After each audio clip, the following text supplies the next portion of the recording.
Одговорност се презема лично, храбро и со крената глава пред оние кои што те избрале, а не кукавички во бегство и криејќи се за диктатори кои делат с лични уверувања.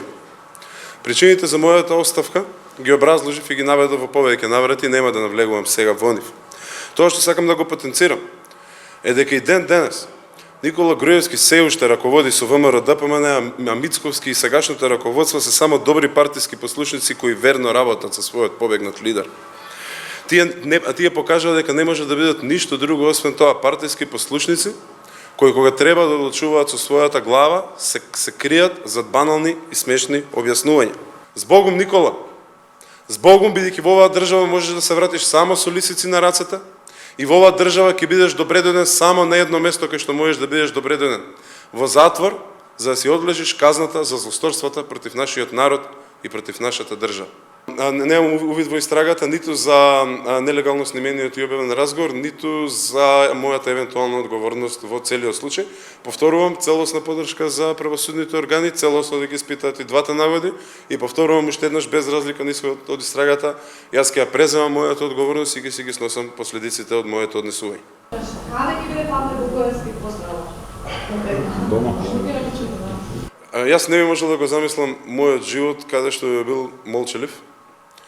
Не би можел да ја замислам мојата иднина каде што би оставил работите за кои што толку долго се борев и се залагав едноставно да се случуваат покрај мене, покрај нас, кога викам нас, мислам на мене и моите пријатели, борци. Така да не можам да ви одговорам точно што ќе биде со Павле Буковски, а можете да бидете сигурни дека борбата ќе продолжи. Единствено што ќе биде различно е дека од сега па натаму, мислам, во наредниот период, таа борба нема да биде институционална, туку ќе биде вонинституционална, бидејќи видите, активизмот е борба на вредности. Активизмот за човекови права, за слобода, за правда е борба на вредности. И еден е пристапот кога сте активист. Политиката и институционалната работа е борба на компромиси.